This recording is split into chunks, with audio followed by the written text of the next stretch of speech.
Wouldn't it be lovely if that positive story emanating from Kenya could have a ripple effect right throughout the whole continent? We're staying in Nairobi for our next story. We're all very familiar with the fact that for many, many years Irish missionaries travelled to Africa.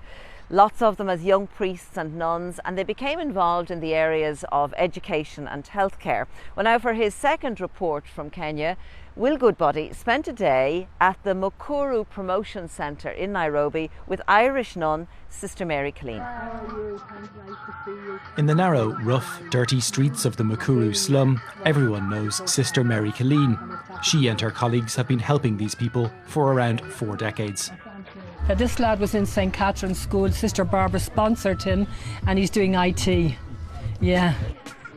Life for the more than 500,000 people who call this home is difficult. There is little money, work is scarce, there are many health and social problems, and often the only way to survive is through crime. The poorest people would be down by the river near the sewage. It's a far cry from Phibsborough in Dublin, where Sister Mary was born. She trained as a primary teacher before joining the Sisters of Mercy in 1965. 11 years later, she came to Kenya, where she worked as head teacher of a school in Nairobi. But from the mid-1980s, she became acutely aware of the need for a dedicated school for slum-dwelling children. And so she founded one in a shack in the Mukuru Kaiba, later moving to work there full-time in 1989.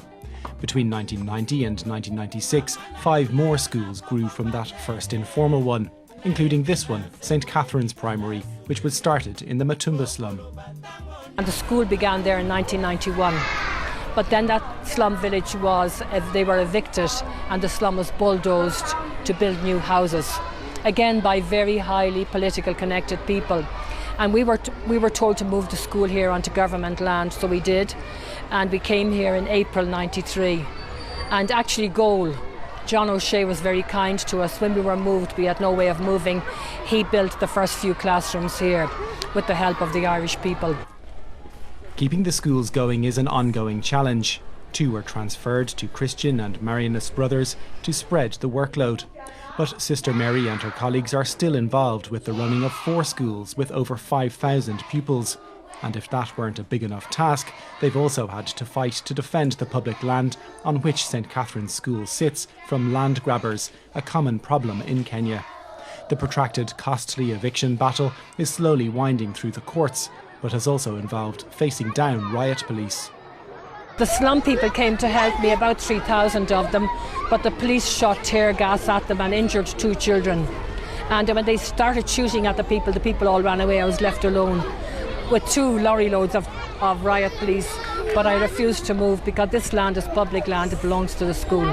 I just kept saying the children have to go to school.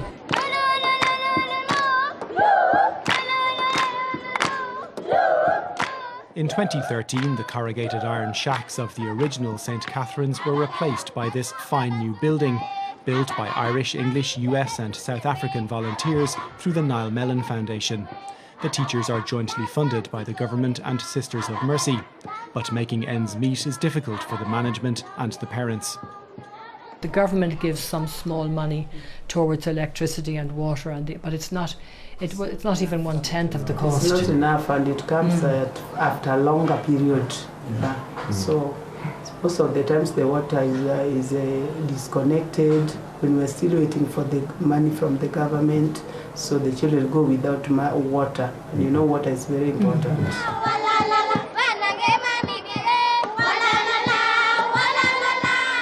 But St Catherine's has grown into much more than just a mainstream primary school. It's also home to the Mary Immaculate Rehabilitation Centre for street boys. If the children are not taken from the streets, they end up in crime and very often get shot by police. Here a lot of youths, like children over 10, are shot by police. And it's because sometimes the children are used by criminals. They're the ones who watch houses for thieves, and they are used, petty crime. And so we're very happy to have them here, because at least you know that these boys, if they stay here for the year, now they find it very hard to stay because they've been on drugs, they've been on this sniffing glue. So if the boys can get off that drug and stay here, then after a year most of them do very well. So we have boys from this centre who've gone to university, we have boys in very good jobs, but most of them will become carpenters or mechanics. We visit the boys in their workshop, where they learn the trades that will give many of them the chance of a new life.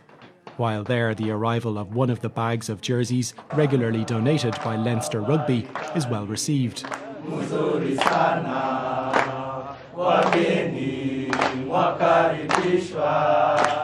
If you saw these boys in January and you see them now, you can't believe they're the same people. So we're so happy with them. They've come a long journey and they make us very, very happy.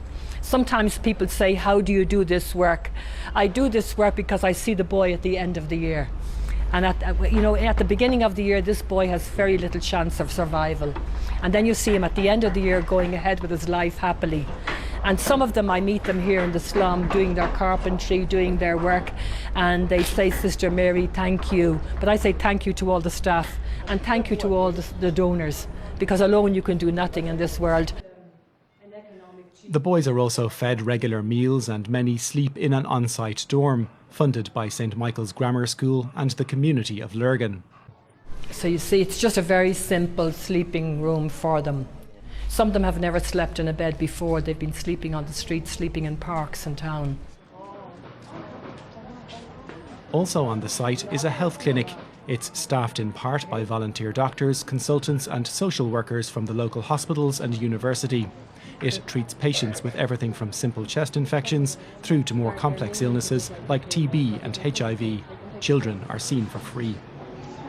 This clinic is for the people from Mukuru slums, and there's a very big problem in Kenya because there's no free medical treatment and you have to pay in the government hospital and the prices are very high. And then after going to the hospital they have to pay for their medicine and they can't afford. So you could have small children here dying from pneumonia because the mother couldn't afford the antibiotic.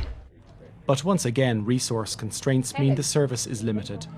We designed our own database, but because of financial challenges, we've not been able to purchase computers. But we need around 7 computers. Despite the many challenges, St Catherine's School, the rehabilitation centre, clinic and other facilities are places of hope. Due in no small part to the determination and commitment of Sister Mary, her colleagues and staff. And of course the people of Mukuru, who despite having so little, have so much to offer. Don't stories such as that one there of Sister Mary Killeen remind us of just how significant a role Irish missionaries have played in the lives of people right throughout Africa and in other parts of the world as well over the past 70 years or so. Well, now we're going to take a break, and when we come back we will be introducing you to 2 Kenyans who have made their home here in Ireland. We'll talk to you again in a couple of minutes.